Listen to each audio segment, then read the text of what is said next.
I would have almost lost the game because of this blunder. Let's check what happened in the game.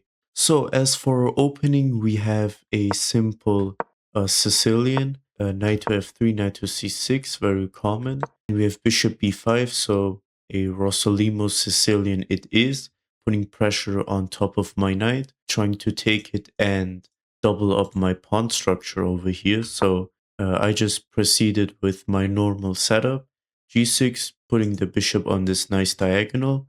And so he took right away. I just took back and he castled. I played bishop g7, getting on this really nice diagonal. So he went c3 to try and prepare d4, and a move that I wanted to play originally was c4, but the problem with that is queen a4. Queen a4 is already threatening to take this pawn, and if I play d5, he can actually just take, and this pawn is pinned to my king. And if I take with the queen, then I just have these two ugly doubled pawns, which I just didn't want, so that is not what I played, so I couldn't go for this line. Instead, I went d5. Now, d5 is technically an okay move, but the only problem with that is e5. You can just push past the pawns and then reinforce the structure with d4, which is kind of uncomfortable for me. But he didn't do that. Instead, he took, and I just took back. And now I don't have any double pawns anymore, so I'm completely fine. He went d4, I just took.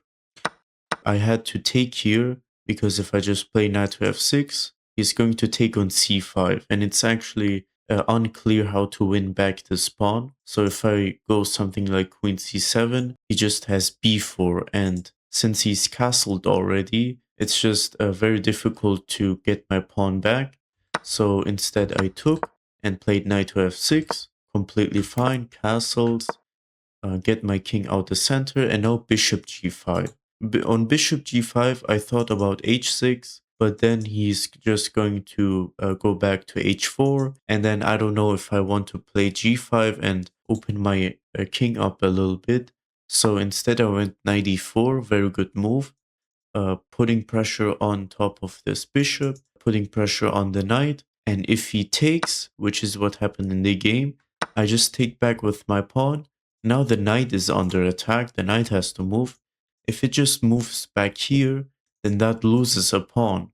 And if he moves somewhere like here, it's just terrible, basically. It's on the edge of the board, which is not what you want, and it's also trapped. h6, attack the bishop, and this could already trap the knight. So after I took, he actually went to e5 with this knight, jumping into the middle like this. The problem with that though is f6, and this is just a clean fork, and now he's just going to lose a piece. He can give a check on b3, but I can just play e6. Now if I went to h8 with the king, then there's knight f7 check, and I had to sacrifice my rook, and then I would get the bishop, and I essentially would get two pieces for the rook, which is not ideal. So I just went e6, blocked the check, and now he went knight to c6, desperately trying to solve their problems.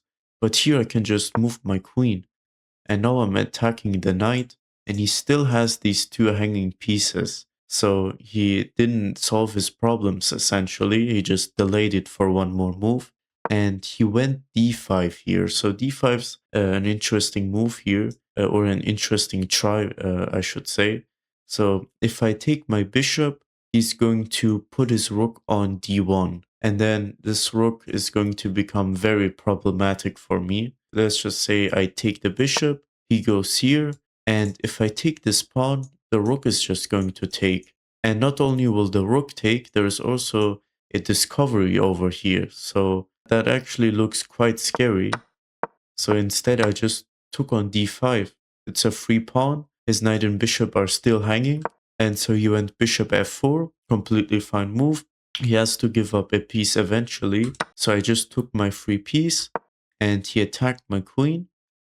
So I had to just drop back, and I dropped back to b7, which is the best move, offering a queen trade. He can't afford to trade queens, and instead he went to a3, which is pretty good. He's also threatening to go on c7 with a rook and infiltrate my 7th rank.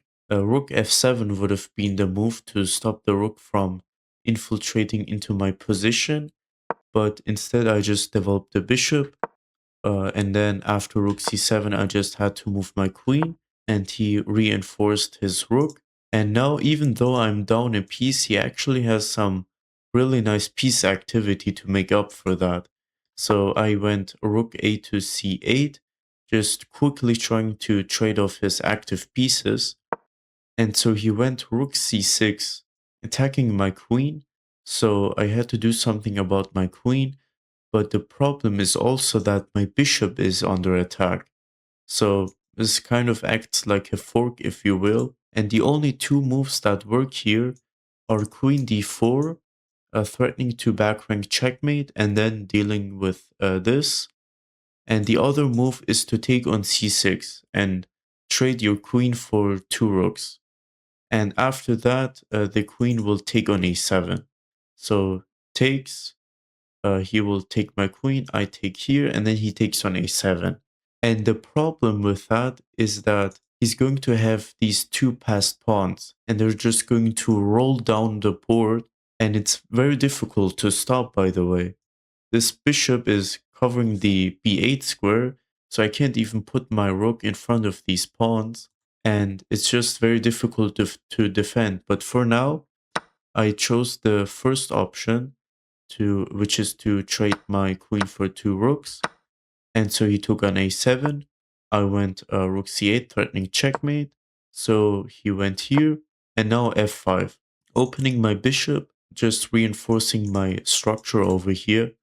So he already pushed, and I went here. And my idea with rook c4 was, after he pushes, I want to go here, attack the queen, and then put my rook behind this pawn.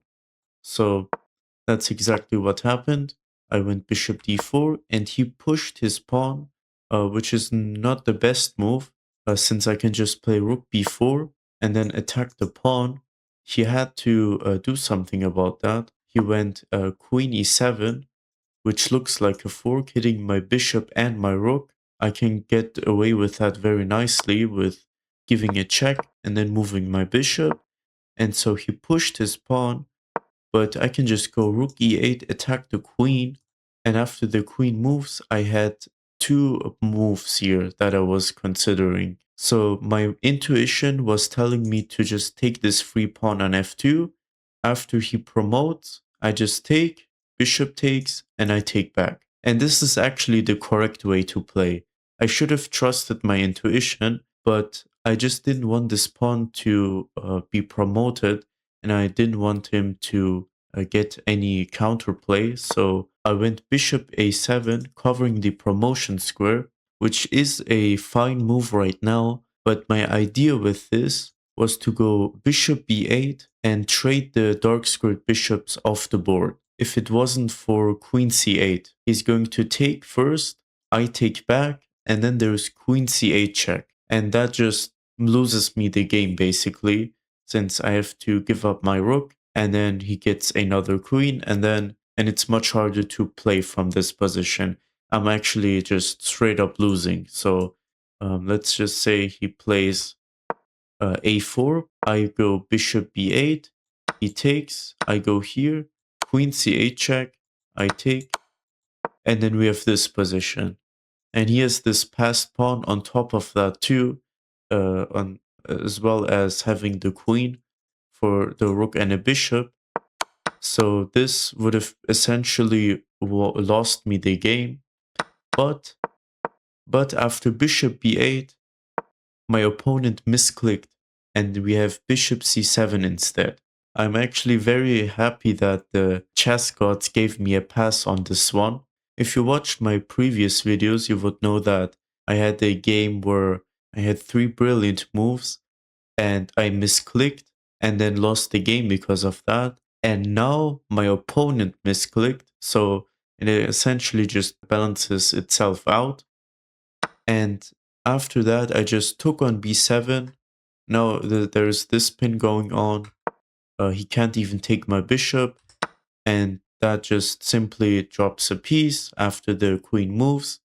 I have this nice little discovery, and the game is just over. Just like that, with a simple misclick. So what are the learning lessons from this game? There's actually a couple. The first one is to not misclick.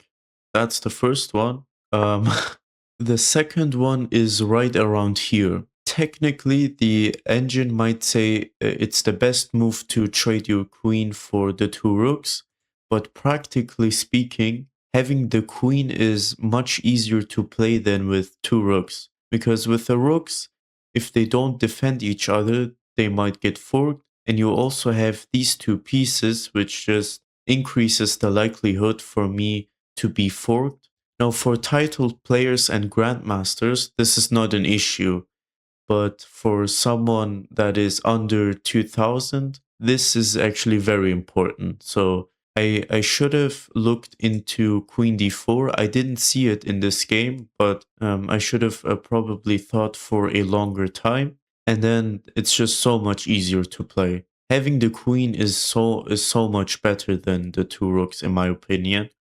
So yeah, that was the second lesson.